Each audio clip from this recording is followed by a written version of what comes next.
Abre a sua Bíblia para o livro do Apocalipse, capítulo 4, e nós vamos falar sobre o que cantamos.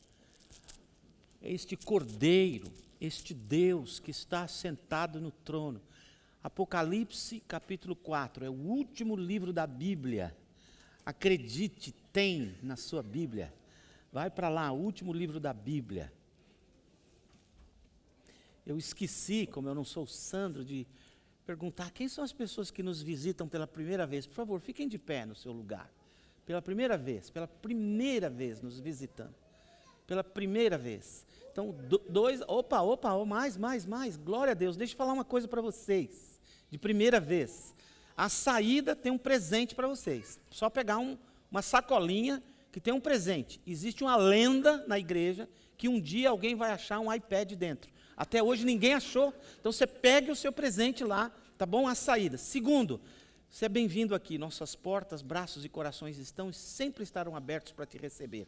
Terceiro, tem uma doutrina aqui nesse ministério. Se você vir 3 vezes neste culto, não precisa ser consecutivamente, você se transforma automaticamente em minha ovelha para o resto de sua vida. Então preste bem atenção, tá bom? Dá um abraço nesses visitantes, por favor. Dá um abraço aí. Bem gostoso. Bem gostoso, um abraço bem gostoso. Aí, que bom, graças a Deus. Louvado seja. Tá bom. Apocalipse capítulo 4, abre sua Bíblia. Apocalipse capítulo 4, eu vou ler os primeiros versículos hoje. Neste capítulo e no seguinte, várias vezes nós vamos ouvir ou ler a expressão está assentado. Está assentado. Ele, Deus, está assentado no trono. Capítulo 4 de Apocalipse. Depois destas coisas olhei e diante de mim estava uma porta aberta no céu. A voz que eu tinha ouvido no princípio, falando comigo como trombeta, disse: suba para cá e lhe mostrarei o que deve acontecer depois destas coisas. Imediatamente me vi tomado pelo Espírito e diante de mim estava um trono no céu e nele estava sentado alguém. Aquele que estava assentado era de aspecto semelhante a jaspe e sardônio, um arco-íris parecendo uma esmeralda circundava o trono, e vai por aí a descrição. Ore comigo. Senhor Jesus, nós pedimos que o Senhor fale conosco. Usa a tua palavra e ela fale conosco. Nos abençoe. Em nome de Jesus. Amém. Trono, e ele está assentado. Antes de falar do Apocalipse, deixe-me falar para você sobre trono. Você reparou como muitas pessoas gostam de se assentar no trono do poder, na cadeira do poder, na cadeira do presidente, na cadeira do CEO, na cadeira do executivo, na cadeira do chefão. É impressionante como o poder faz com que as pessoas fiquem embriagadas por ele. Eu fico pensando, nós temos no Brasil alguns políticos que já estão tão ricos, mas tão ricos, que as próximas 10 gerações podem gastar o dinheiro todo dia que não acaba. Mas ainda assim eles se candidatam a algum cargo de poder.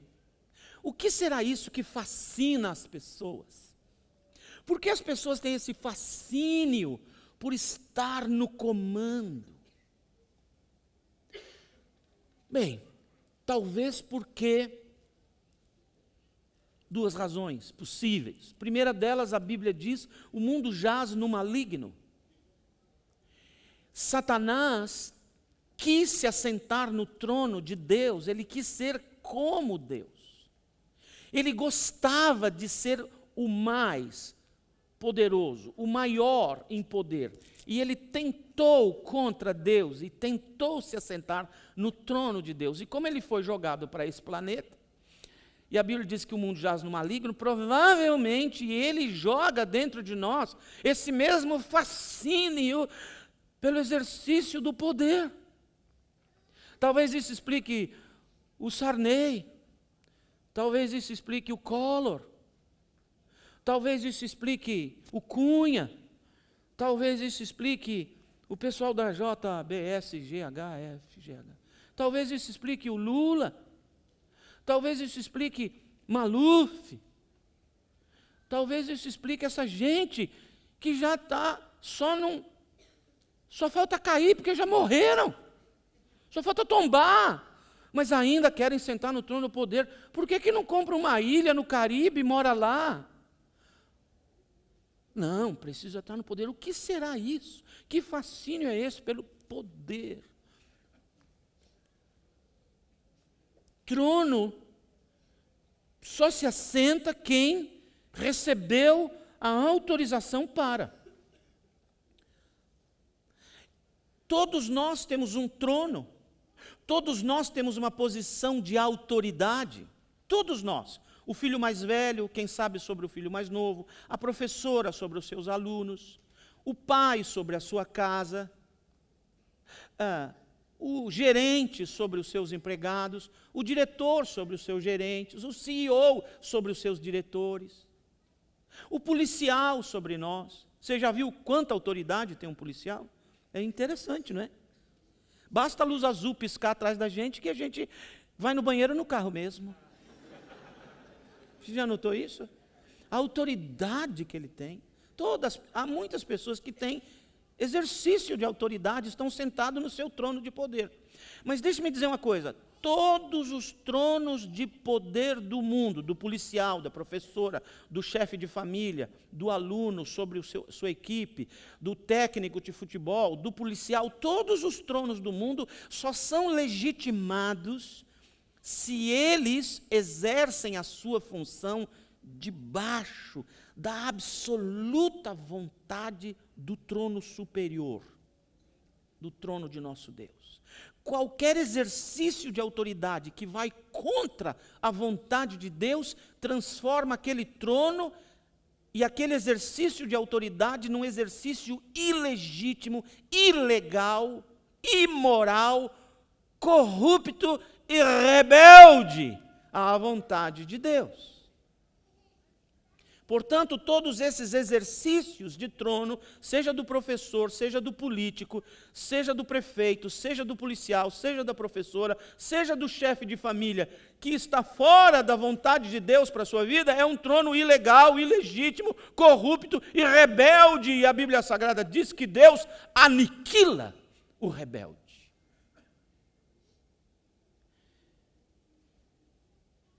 O trono de nossas próprias vidas, cada um de nós é dono de si mesmo, exerce autoridade sobre si, está sentado no trono pessoal de comando da própria vida.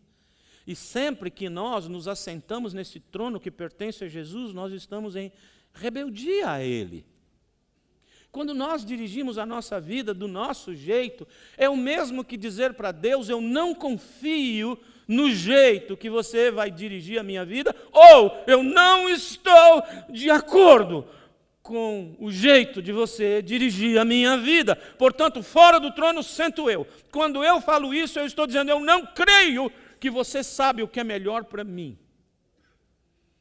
Eu não aceito a sua vontade para mim, eu me rebelo contra a sua vontade e vou dirigir a minha vida do meu próprio jeito. Toda vez que isso acontecer, você precisa saber que Deus fulmina, destrói, rebenta, pulveriza o rebelde. Senão, olhe para a Bíblia. Toda vez que houve um ato de rebeldia, houve um ato de Deus de aniquilação absoluta do rebelde.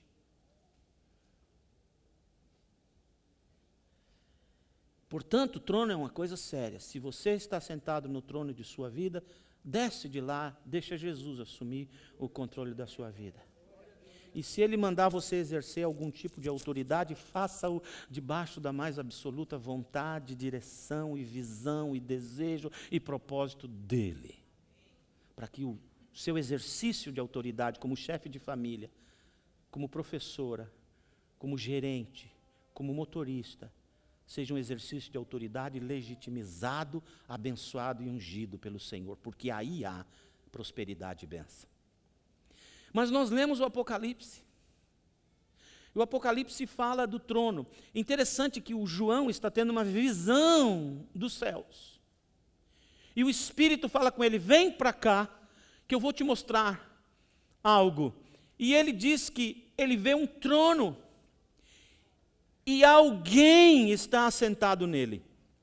Ele não consegue ver o alguém que está sentado nele, mas ele consegue ver o resplendor da glória de quem está sentado nele. E ele fala 3 palavras importantíssimas aqui na descrição do trono. Ele não consegue descrever quem está no trono, porque os seus olhos não conseguem ultrapassar o resplendor, o brilho da glória que sai do trono. E ele menciona 3 palavras que são 3 coisas importantíssimas que nós precisamos aprender hoje. A primeira delas, ele fala sobre arco-íris. Depois ele fala sobre trombeta. Depois ele fala a palavra santidade. Eu falei 3, são 4. Ele fala adoração. A primeira palavra, arco-íris, significa graça. Arco-íris sempre aparece para nós depois da tempestade. Você já notou que depois da chuva você vê o arco-íris? Sempre é depois. Às vezes a chuva nem foi aqui local, foi em algum outro lugar, mas brilhou o arco-íris. Arco-íris sempre é depois da tempestade. No texto de Apocalipse, o arco-íris vem antes da tempestade. O que significa tempestade? Juízo divino sobre a humanidade. Mas olha, Deus oferece a graça. Ali o arco-íris simboliza a graça dele. A misericórdia, o perdão, o desejo de salvação de todos nós. Então ele mostra que lá no trono dele, primeira coisa que surge aos nossos olhos é a graça. Ou seja, Deus, antes de operar juízo, ele oferece a graça. Antes de nos julgar, nos eliminar, nos pulverizar, nos destruir, nos mandar para o inferno, ele fala assim, eu te dou a chance de aceitar a graça. E quem é a graça? Chama-se Jesus de Nazaré. A palavra de Deus diz que o Espírito Santo convencerá o homem do pecado, da justiça e do juízo. Quando Jesus Cristo vai na cruz do Calvário, ele fez justiça no meu lugar, ele me justificou, porque ele morreu a minha morte, ele foi no meu lugar, ele morreu no meu lugar. E a Bíblia está dizendo, você aceita que Jesus morreu no seu lugar para você não ter que morrer, você aceita a minha graça, você aceita o meu perdão, você aceita a minha salvação eterna para você. Isso é graça. No trono ele viu primeiro a graça. Em seguida, ele viu trovões. Viu e ouviu trovões que saíam do trono, que significa juízo de Deus. Um dia o Senhor virá e fará juízo, justiça. A Bíblia Sagrada diz que no dia da volta do Senhor Jesus, aqueles que têm Jesus no coração serão separados de um lado e os outros do outro, e estes que têm Jesus subirão à vida eterna e os outros à morte eterna. Tem pessoas que dizem que Deus não fará mal à humanidade, fará. Aqueles que não aceitaram a graça, haverá juízo. Mas em terceiro, ele vê o povo dizendo, santo, santo, santo. O que ele vê mais no trono? Ele diz, santidade. Sabe por quê? Deus te ama do jeito que você é. Deus não ama você por causa de quem você se tornará no futuro. A Bíblia diz que o que é corruptível, quando Jesus voltar, se revestirá de incorruptibilidade. Até no PT? Vai ser duro. Mas Deus não me ama, não ama você, porque um dia, quando Jesus voltar, eu me tornarei uma pessoa aceitável, uma pessoa incorruptível, uma pessoa plenamente santificada. Não! Deus não me ama por aquilo que eu virei a ser. Deus me ama porque eu sou o que sou, quem sou. Deus me ama porque eu sou pecador. Deus me ama porque eu não presto. Deus me ama porque eu sou mau. Deus me ama porque eu sou ruim. Ele me ama do jeito que eu sou por causa de quem e o que eu sou. Isso é graça. Mas o passo seguinte à graça chama-se santidade. As pessoas que dizem, eu recebi Jesus, eu sou de Jesus, eu creio em Jesus, e continuam com uma vida premeditadamente desonesta, acho que não receberam Jesus. De duas uma, se você fala que tem Jesus e continua picareta, continua fraudando, continua mentindo, continua estragando a vida de outras pessoas, continua prometendo e não cumprindo, continua dizendo que vai, mas não vai, continua fazendo coisa errada aí e às vezes até aqui. Se você diz que tem Jesus e continua sem vergonha, de duas uma, ou você ainda não recebeu Jesus, não entendeu nada do que é a graça, que te conduz a uma vida de santificação, de verdade, de pureza, de amor, de honestidade, de transparência, de limpeza, de honra. Ou, não diz para ninguém que você é crente, quebra esse galho, vive como agente secreto de Jesus nesse planeta, disfarça, que está envergonhando a igreja de Jesus. Trono é para isso. Mas em quarto lugar, a Bíblia diz que eles se prostram em adoração. Eles se prostram em adoração. Se você aceita a graça, começa a mudar a tua vida e adore a Deus. Adoração. O que vai acontecer quando eu reconheço este Deus num trono que resplandece graça, que resplandece juízo, que resplandece santidade, mas que resplandece adoração? O que acontece com a minha vida? Eu vou entender o significado de Deus no controle. Nos últimos 12 ou 13 meses de minha vida, eu ouvi, talvez mais, sem medo de exagerar, mais de 1000 vezes a expressão: pastor, Deus está no controle. Na Cifão, Deus está no controle. Escritos, Deus está no controle. Deus está no controle. Abraços e palavras cochichadas no meu ouvido, num abraço de fraternidade, amor, e a expressão: Deus está no controle.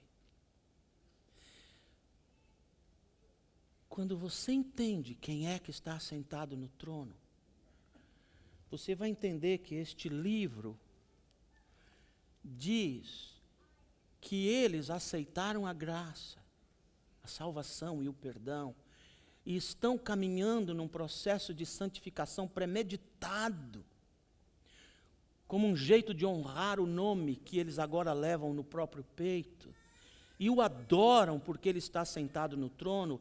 Eles o fazem porque este livro diz que a história da humanidade caminhará para o fim que ele deseja. O que isso significa? Que tanto quanto a vida do Maluf, está vivo ainda, não está? Do Lula, está vivo? Da Dilma, do Trump, do Maduro, do menino da Norte-Coreia, tanto a vida deles, das instituições, da imigração, das leis do mundo, tudo está nas mãos dele. E tudo, presta atenção, tudo,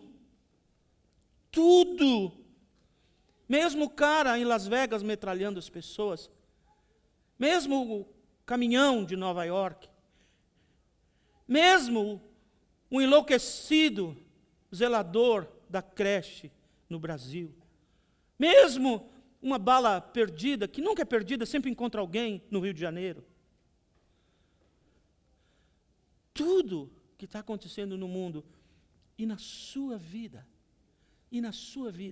está absolutamente debaixo do controle daquele que está assentado no comando da humanidade. Qual é a palavra que você vai levar para casa hoje? Paz. Saber que meu Deus é este Deus, absolutamente soberano e poderoso, e nada, nenhum país do mundo, nenhum governo desse planeta, nenhuma instituição, nenhum ser humano, nem você, jamais escapou dos olhos do Senhor. E nada do que lhe acontece é sem um propósito divino para fazê-lo chegar no fim que Ele determinou para você. Portanto, se você hoje de manhã está aqui, preocupado com a segunda-feira, deixe-me dizer, você aceitou a graça? Você está premeditadamente buscando uma vida de verdade, de honestidade, de transparência, de santidade? Você o adora? Então deixe-me dizer uma coisa. A sua vida não está nas mãos daquela pessoa importante amanhã. A sua vida não está nas mãos daquele advogado. A sua vida não está nas mãos daquele juiz na corte que você precisará ir. A sua vida não está nas mãos daquela professora. A sua vida não está nas mãos de ninguém, de nenhuma instituição humana, senão nas mãos dele. Sim, se ele o quiser, ele usará o advogado, usará o chefe, usará o gerente, usará a professora, usará o policial, usará o juiz, usará a instituição, usará o governo, usará a imigração, usará o presidente Trump, usará a humanidade, usará as estrelas do universo, se ele quiser, para te abençoar. Porque tua vida está nas mãos dele. Ele está assentado no trono. Tudo está no controle. Tudo está no controle. Como eu gostaria que você fosse para casa hoje. Em paz. Em paz. Lógico, vai trabalhar. Levanta e vai à luta. Lógico, vai orar. Lógico, vai ler a Bíblia. Lógico, vai viver bem com a tua mulher. Lógico, vai fazer a tua parte, mas vai em paz. Perde o pânico, perde o pavor, perde a ansiedade hoje, porque Ele tem a sua vida nas mãos dele. Antes do furacão, eu fiz um vídeo e falei para as crianças, este é você. Você está nas mãos dele, guardado. No dia seguinte do furacão, a criança que estava dormindo no closet saiu e disse, mamãe, a gente dormiu nas mãos dele. Assim é a sua vida, nas mãos dele. Ele está no trono, fica em paz. Show ansiedade, show medo, vai para casa em paz, levanta, faz o que você precisa fazer em paz. E toda vez que a ansiedade bater a sua porta, respira fundo e fala, Jesus, atende. E a paz reinará no vosso coração, porque Ele está assentado por sua causa. Amém? Recebeu esta palavra? Amém? Vamos ficar de pé, vamos orar. Pessoal da Santa Ceia, Deixa eu orar com você. Eu não quero expor a vida de ninguém. Mas se você está hoje aqui e a sua vida depende de outra pessoa, uma ação, uma decisão, um chamado, um currículo, um julgamento, um perdão, um documento, assinatura, um despacho, um correio. Se a sua vida, em certo sentido, algum ou vários aspectos de sua vida estão hoje na dependência de terceiros e você se vê sem poder fazer nada, de certa maneira ansioso, ansiosa por causa disso, eu queria que você, num gesto de fé, fizesse o que eu vou fazer. Com a mão assim, dizendo: toma, Jesus, recebe a minha vida. Tu estás assentado no trono, tudo está debaixo do seu controle. Mesmo as coisas que me pareceram ter fugido do controle, não, elas estão no seu controle. Jesus de Nazaré, ressurreto, vivo. Jesus, está vendo essas mãos? São vidas que estão na dependência de outras vidas. Mas eu sei que o Senhor tem aquelas outras vidas nas suas mãos. Deus, manda uma ordem. Uma palavra tua basta. Só uma palavra tua. Em favor dos teus filhos e filhas que estão sofrendo, que estão ansiosos, que estão temerosos, que estão acorrentados, estacionados, atolados, impossibilitados de ir avante com as suas vidas por causa dessa dependência. Oh Deus, mexe com quem for agora, com o patrão, com o chefe, com o empresário, com o policial, com a professora, com a diretora, com o dono da empresa, com o deputado, com o candidato, com o senador, com o presidente. Mexe com ele. A Bíblia diz que o Senhor entorna o coração do rei como quem entorna a taça de vinho para a direção que quer. Então Deus entorna o coração do presidente Trump para abrir essa lei. Entorna o coração dele na direção dos teus filhos. Jesus. E de outro lado, o Senhor disse uma vez: a minha paz vos dou, não como o mundo a dá, a minha paz vos dou. O Senhor disse: no mundo tereis aflições, mas tenham ânimo, eu venci o mundo. Jesus de Nazaré, visita os teus filhos agora, traz paz para eles, uma paz que excede o entendimento, uma paz que dê a eles uma convicção inabalável, de que não importa onde está a vida deles, não está na mão de ninguém, senão nas mãos do Deus Altíssimo. Ensina isso para a gente hoje, e faz a gente sair daqui em paz. Dá paz aos teus filhos, porquanto tu estás assentado no trono. Amém e amém. Amém. Aleluia.